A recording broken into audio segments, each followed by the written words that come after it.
Bonjour et bienvenue aujourd'hui dans tout ce que vous avez toujours voulu savoir sur l'Ayurvédique. Aujourd'hui, je reçois avec grand plaisir Fatima de Bioénergie.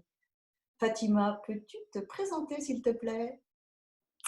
Oui, bonjour Delphine. Donc, déjà merci pour avoir accepté de m'interviewer. Donc, je suis donc Fatima Bandenavaz, donc fondatrice de Be Your Energy. Donc, j'accompagne aujourd'hui des femmes entrepreneurs et des femmes actives un peu partout dans le monde à retrouver ce juste équilibre pour qu'elles puissent entreprendre au mieux dans leur entreprise. Et donc, les méthodes utilisées, donc c'est donc mon accompagnement se base principalement sur l'Ayurveda, qui est une science indienne qui date de plus de 5000 ans. Donc, si j'ai bien compris, parce qu'on a déjà discuté un petit peu, puis j'ai eu la chance d'être accompagnée par Fatima, euh, il y a 4 piliers en fait sur lesquels tu travailles. Il y a la nutrition, le sommeil, le mode de vie et puis l'énergie en général. Alors aujourd'hui, je voudrais qu'on se focalise un petit peu sur la nutrition et que tu nous apportes, en fait, que tu nous donnes les clés d'une nutrition équilibrée. Qu'est-ce que c'est qu'une D'accord. nutrition équilibrée pour toi? D'accord. Alors, dans l'Ayurveda, donc, comme on le sait, la nutrition joue un rôle très important. Donc, ce qui est important, c'est qu'il faut savoir, c'est que on parle donc de profil ayurvédique. Donc, chaque personne a un profil ayurvédique. Et donc, en fonction de leur profil ayurvédique, il y aura certains aliments qui seront plus adaptés pour ce type de profil. Donc, comme on le sait, il y a 3 profils, hein. On parle de Pitta, Vata et Kapha. Donc, chaque profil aura une certaine tolérance, on va dire, au niveau de l'alimentation.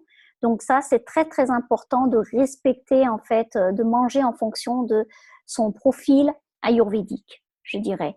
Et ensuite, après, il y a un deuxième point, c'est donc de bien faire attention, une fois qu'on connaît son profil ayurvédique, de faire attention de ne pas mélanger, de faire des mauvaises combinaisons de nourriture. Donc, je donne un exemple, par exemple, des produits laitiers avec la viande, par exemple, dans l'Ayurveda, ce sont des mauvaises combinaisons, on va dire, puisque ça peut créer donc un problème de digestion. Donc, voilà.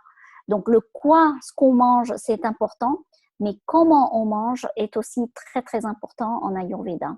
Donc, le feu digestif à l'intérieur, donc, comme je disais, on a ce feu digestif qu'il faut préserver. On est là pour le maintenir, s'assurer qu'il est toujours en bonne santé. Et si le feu digestif est bien préservé, normalement, on a vraiment le kit, on va dire, pour une très, très bonne alimentation équilibrée. D'accord. Et donc, on a des profils différents. Est-ce que tu aurais un petit... Là, on va rentrer, pour nous, en Europe, on va rentrer dans l'été. Pour toi, ça va, vous allez rentrer dans l'hiver. Je ne vais pas vous Ouais. plaindre parce que je sais qu'il ne fait pas si froid que ça chez vous, puisque tu es en Australie. Est-ce que tu as des petites choses que tu pourrais recommander pour ces deux périodes, en fait? Oui, alors, comme c'est des périodes de transition, euh, on observe la nature, bien évidemment, donc ne pas aller dans les excès. C'est-à-dire que comme vous passez, par exemple, de l'hiver au printemps, donc bien faire attention de ne pas trop aller trop vite et d'aller directement dans des salades froides, par exemple, directement. En Ayurveda, on évite de manger des choses crues, de préférence des choses un peu tièdes, pour justement, encore une fois, préserver notre feu digestif.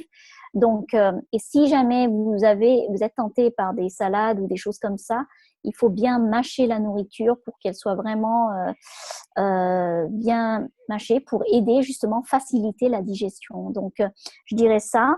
Et aussi manger en saison, donc manger ce qu'il y a en saison pour vous. Et donc suivre vraiment, je dirais, les fruits, les légumes de saison. Ça, c'est la deuxième chose. Et puis, vraiment, ne pas passer directement d'un régime d'hiver à un régime d'été. Donc, c'est pour ça qu'on a cette saison de transition qui est là pour nous préparer pour l'été. Enfin, pour vous, hein, je parle dans votre cas. Donc, c'est très important de bien comprendre que les saisons de transition sont faites pour ça, pour que vous ayez le temps de vous adapter en fait. Donc c'est pareil pour, bon, on en parlera un peu plus tard, mais dans une autre vidéo, mais pour l'alimentation, c'est vraiment ça. C'est donc éviter ça et par exemple aussi de boire de l'eau glacée. Voilà, après les repas, ça c'est un non, non, non. Spécialement, même si je sais que vous rentrez au printemps, mais ça c'est vraiment un non. Voilà. Ok. Eh ben, merci pour tous ces beaux conseils.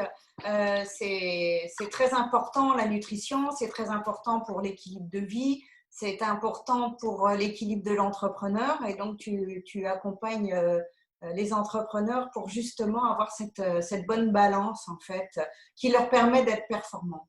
Voilà. Voilà. J'ai oublié de me présenter, alors je vais me présenter. Je m'appelle Delphine Terrasson, je suis fondatrice d'Equilibre. J'aide les entrepreneurs à construire un business florissant et performant tout en gardant un bon équilibre de vie. C'est pour ça que ce sujet est très important pour moi. Je te remercie, Fatima, d'avoir pris ces quelques minutes pour nous parler de la nutrition. Et puis, on se retrouve bientôt pour le sommeil. À bientôt. Très bien. À bientôt. Merci. Au revoir. Salut, au revoir.